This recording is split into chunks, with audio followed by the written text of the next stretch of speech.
Сәлем достар, сіздермен бірге мен Айжан Кәрібай және де сіздер блогингке саяхат біздің онлайн сабақтарымызды көріп отырсыздар.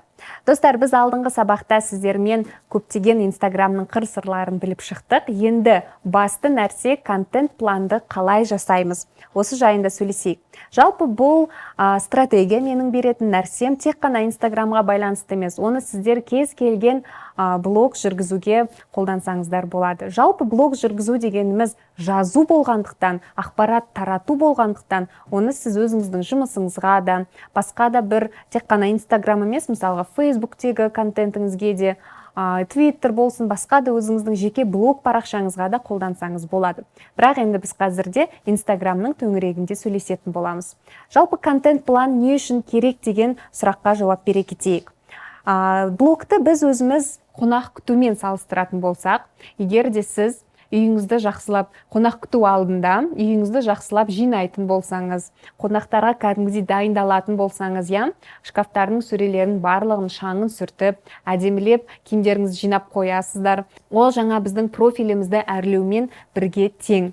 Ал кейінгі нәрсе ол қонақ күтудегі біз дайындық жасаймыз, яғни жоспар жасаймыз. Қандай тамақтар ұсынамыз қонақтарға, біздің столымыздың сервисін қалай қоямыз, қандай меню болады деген сияқты біз кәдімгі дайындық жасаймыз.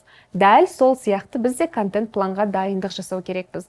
Жалпы сіздің парақшаңыздың мақсаты қандай? Оның мақсаты сату ма, немесе сізді блогер ретінде репутацияңызды көтеру ме? Сізге бір мақсат керек. Ол мақсатты анықтап алғаннан кейін сізге А нүктесінен Б нүктесіне жылжу өте оңай болады. Егер де сіздің мақсатыңыз сату болса, онда сіз бір жылдағы контент планыңызға қарап, мысалға сіздің бір нақты өніміңіздің бір маусымы болатын шығар. Мысалға сіз шапка тігетін болсаңыз, сіздің өніміңіздің маусымы ол қыс айы. Сол себепті сіз қысқа қарай ақырындап өзіңіздің аудиторияңызды дайындай бастайсыз. Яғни шапканың пайдалы жағын, өзіңіздің тігетін шапкаларыңыздың қандай ерекшеліктері бар, қандай артықшылықтары бар деген сияқты ақырын посттарды солған алып келіп тіреліп, ең соңында кәдімгідей шапканы менен сатып алыңыздар деген сияқты оларға бір триггер бересіздер. Міне осындай бір үлкен жоспар біздің контент планымыз деп аталады.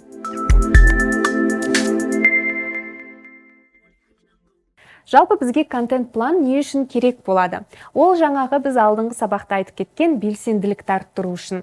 Егер де сіздің посттарыңыз күн сайын шығып, жаңарып, түрлі қылып шығып отырса, әрине сізде белсенділік артады. Келесі сапа өсу үшін, және де сіздің өніміңізді сату үшін. Егер де мысалға сіз қонақтарыңызға тек қана манты бере беретін болсаңыз, күнде өзіңіз де мысалға манты жей беретін болсаңыз, онда әрине сіз одан тіпті қарай алмай қаласыз ол тамаққа. Сол себепті сіздің посттарыңызда түрлі болу керек. Тек қана бір пост, мысалға ақпарат бере берсеңіз, адамдар ойлайды сіздің блогыңыздың сапасы жоқ деп. Және де өзіңізге блогер ретінде жалығып кетпес үшін, егер де өзіңіздің алдыңызда тақырыптар түрлі болып көрініп тұрса, және де өзіңіздің бір қызығушылығыңыз, соны жазуға деген қызығушылығыңыз артып тұрса, сіз блогингтен ешқашанда жалықпайтын боласыз. Және де келесі нәрсе, біз тек қана блогингті өзіміз шынымен де кәсібіміз қылатын болсақ, онда дайын болыңыздар, сіздер өзіңіздің блогыңыз туралы 24 сағат бойы ойланып жүретін боласыздар. Не жазсам болады, адамдарға қалай қызықты қылсам болады оны деп. Сол себепті мида артық ақпаратты арқалап жүрмес үшін сіздерге контент план өте жақсы көмектеседі. Және жалпы өзіміздің контентімізді, жалпы блогымыздың екінші Б нүктесін білу үшін бізге тайм менеджментті ыңғайлы қылу үшін, уақытымызды кәдімгідей үнемдеу үшін бізге контент план керек. Өйткені әрине кез келген адам сияқты сізге де демалу керек, блогыңыздан кішкене алыстап басқа нәрселерге көңіл аудару керек. Сол себепті тайм менеджментті жақсылап ыңғайластыру үшін контент план өте қажет. Енді контент планымызды жақсылап дайындау үшін бізге алдымен аналитика жасау керек. Өзіміздің парақшамызға аналитика жасаймыз, және де жалпы нарықта қандай блогтар бар, қандай инстаграм парақшалары бар деп аналитика жасаймыз. Яғни біздің нарықтағы кәдімгідей өзіңіздің салаңыздағы акулаларды қарайтын боламыз. Қандай үлкен блогерлер бар, олардың статистикасы қалай, олар өздерінің контент пландарын қалай жүргізеді. және де кез келген блогердің статистикасын алу үшін, аналитика жасау үшін бізде қосымшалар бар. Олар мысалға LiveDune немесе Pikaton сияқты қосымшаларды сіздер қолдану арқылы кез келген парақшаның статистикасын, аналитикасын көре аласыздар. Сонымен біз трендтерді анықтадық, қандай посттар өтімді екенін көріп алдық. Енді өзіміздің контент планымызды жасай берсек болады. Контент планды біріншіден біз өзіміздің постымыздағы ленталарға бөлеміз, яғни қай күні қандай пост шығару керек деген, және де ол посттардың мақсатын жасаймыз. Мысалға, бір пост сізге көбірек лайк алып келу керек, бір пост көбірек комментарий алу керек, бір постта көбірек сақтаулар болу керек, өйткені оның барлығы Instagram алгоритміне тікелей байланысты. Мысалға, кейбір сіздің пайдалы ақпаратыңыз, мысалға, шаш күтімінде мен осындай өнімдер қолданамын десеңіздер, ол постты лайктаушылардан көрі сақтап алушылар көп болуы мүмкін. Бірақ сонда да ол сіздің жалпы охватыңызға, жалпы статистикаңызға өте оң әсерін тигізеді. Сол себепті ондай посттарды мақсатына қарай түрлендіріп отырғандарыңыз абзал.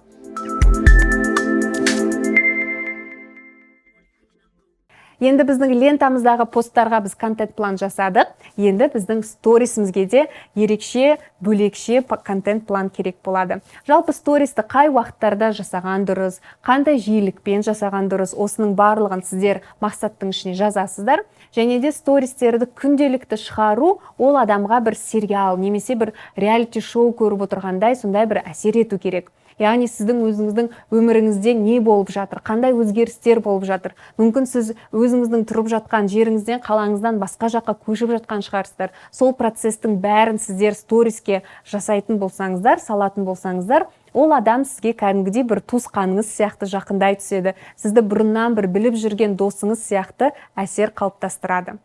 Сондай-ақ стористе біз әрдайым интерактив элементтерін қолданып жүру керекпіз. Егер де стористің өзіне кіретін болсаңыз, неше түрлі маскалар табасыздар. Ол жерде тікелей сауалнама да, тікелей тест сұрақтары да, немесе сізге сұрақ қоятын сондай бір терезелер бар. Соның барлығын сіздер қолдансаңыздар, стористеріңіз әдемі, ерекше және де қызықты болады. Және де міндетті түрде стористің барлығына сөзбен анықтау жазу керек. Мысалға, сіз өзіңізді ғана түсірдіңіз. Сәлем достар, мен бүгін тұрдым, мысалға таңғы асымды іштім десеңіз, онда дәл сол нәрселерді сіз сөзбен де жазып қойсаңыз, ол адамдарға түсініктірек, әдемірек болып көрінеді.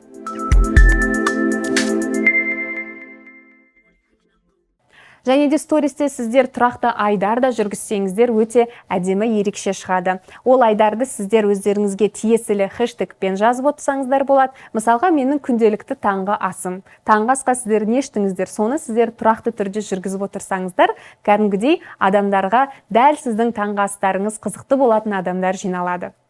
Тағы да бір Инстаграмның қызықты саласы, ол тікелей эфирлер мен IGTV.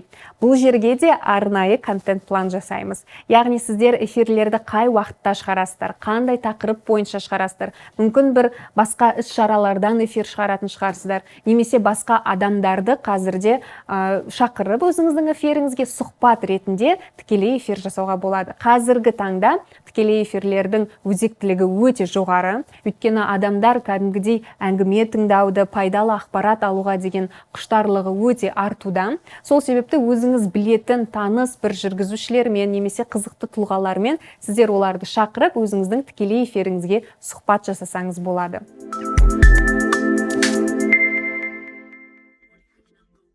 Сондай-ақ сіздер тікелей эфирде немесе IGTV-де өзіңіздің өніміңіздің, тауарыңыздың презентациясын жасасаңыздар болады. Немесе бір мастер-класстар, шеберлік сыныптарын берсеңіздер өте сәтті шығуы керек. IGTV дегеніміз тікелей эфирге қарағанда ерекше, білесіздер, бірақ тікелей эфирді сіздер 24 сағаттан кейін өшіп кетеді. Сол үшін сақтап алып өзіңіздің телефоныңызға оның жаңағыдай кішкене бөліктерін сіздер IGTV-ге жүктеп сала аласыздар. Және де IGTV-ге кез келген видео жасауға болады, немесе арнайы тек қана IGTV-ге арналған видеоны түсіре аласыздар. Оны білесіздер, егер де YouTube-та бізде мынандай көлденең қылып түсіретін болсақ, IGTV-ге біз мынандай тігінен видеолар қою керекпіз. Ал тікелей эфирді немесе басқа да менің Инстаграмға жүктеген сурет, фото, мәтіндерімді қалай жүктеп алуға болады десеңіздер, онда Телеграмда Save the Bot деген керемет бот бар. Бұл жерде Инстаграмдағы бүкіл сіздің жазбаларыңыз, тікелей эфирлер болсын, видео, мәтін барлығын жүктеп алуға болады. Және де тікелей эфир 24 сағаттан кейін өшіп кететінін ұмытпаңыздар. Оны тезірек телефоныңызға немесе ноутбугыңызге сақтап, ертең өзіңіздің YouTube арнаңызға немесе IGTV-ге сақтап қойсаңыздар болады.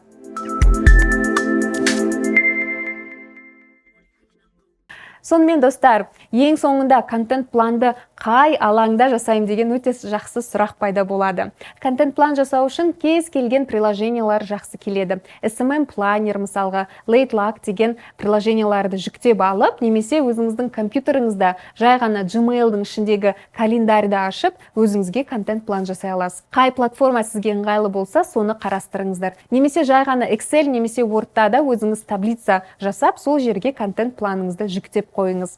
Ең бастысы контент планның ерекшелігін, маңызын түсіндіңіздер деген ойдамын. Келесі сабақта жаңа тақырыптарды қарастырамыз.